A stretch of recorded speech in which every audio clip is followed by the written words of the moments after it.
महाराज जी, मेरा प्रश्न है कि चार आश्रमों से संबंधित है, जिसमें से एक वानप्रस्थ बताया गया है। चार आश्रमों की औसतन आयु 25 वर्ष सुनी है हमने। महाराज जी, हम ब्रह्मचर्य, ग्रस्त और सन्यास के बारे में तो अक्सर सुनते ही रहते हैं, लेकिन वानप्रस्थ के बारे में कभी बात नहीं होती हाँ, महाराज जी। वानप्रस्थ तो बड़ा कठिन है। वानप्रस्थ जो आश्रम है कलयुग में बहुत कठिन है, क्योंकि वो महान तपस्या पूर्ण होता है। जैसे ब्रह्मचर्य, नैष्ठिक ब्रह्मचर्य और सन्यास, एक मार्ग ये है। ब्रह्मचर्य, आजीवन ब्रह्मचर्य और सन्यास, और एक मार्ग ब्रह्मचर्य और गृहस्थ आश्रम। अब जब गृहस्थ आश्रम के 50 वर्ष की आयु हो गई, 100 वर्ष की मनुष्य की आयु रखी गई, 70 में पहुंचते पहुंचते काम हो जाता है। 60-70 में आजकल हो जाता है, कोई 80 बिरले पहुंचता होगा, 90 और 100 तो बहुत ही मुश्किल बात है। अब 50 वर्ष के बाद आदमी की हालत क्या होती है जो गृहस्थ में होता है, क्योंकि वो 25 वर्ष ब्रह्मचर्य नहीं रहा है।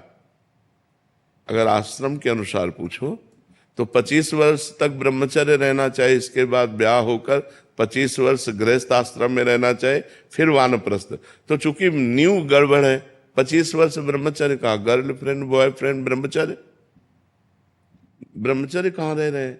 तो 50 वर्ष पहुंचते पहुंचते ढेर हो जाते हैं। अब वो जंगल में जा करके तप में जीवन व्यतीत करें, ना ऐसे जंगल रह गए हैं और ना ऐसे तपस्वी रह गए हैं।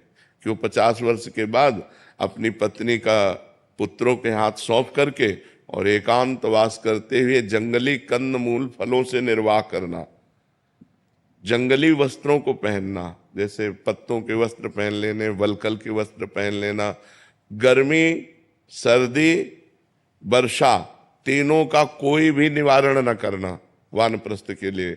गर्मी सीधे सहना, कोई पंखा बिजली इसका प्रयोग नहीं।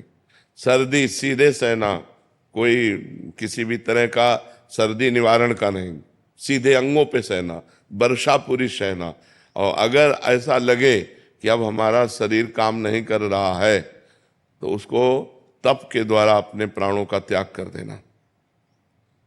बहुत कठिन वानप्रस्थ होता है। अगर लगा कि अभी हमारा शरीर तपस्या कर सकता है तो सन्यास ले लेना, फिर सन्यास के द्वारा। अब तो वानप्रस्थ कौन रहता है? वानप्रस्थी कहाँ दिखाई देते हैं? वानप्रस्थी बड़ी तप, भूमि में ही शयन करना, नंगे पैर चलना, बड़ा कठिन तप में जीवन होता है। अब तो 50 वर्ष के बाद इतना आसक्त हो जाता है कि वो परिवार, संसार, माया, इससे हटकर के जंगल में जाए, ऐसी कहाँ सामर्थ्य रह जाती है। और 70-80 के अवस्था में तो सहयोग की जरूरत है, अकेले चल ही नहीं सकता, अकेले अपनी दिनचर्या नहीं कर सकता, तो वानप्रस्थ क्या चलेगा? बहुत कठिन है वानप्रस्थ।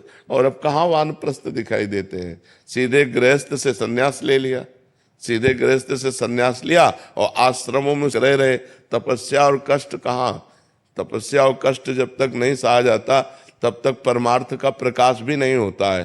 तप में जीवन, भगवान के लिए कष्ट में जीवन, वो अब सब ग्रंथों में लिखा रह गया है। कोई कोई बिरला होगा जो चल रहा होगा, नहीं तो बहुत ऐसा। अब कहते हैं जवानी में भजन न करो, तो बुढ़ापे में पूछ लो कि कितना भजन करते हैं। अगर जीवन में भजन नहीं किया है, नाना प्रकार की चिंताएं होती हैं, इंद्रियां शिथिल हो जाती हैं, भजन में मन नहीं लगता। अब भजन में मन लगेगा। हम एक साधारण यंत्र चलाने की कहते हैं, हमने कभी पिस्तौल नहीं चलाई, छुई नहीं हाथ से,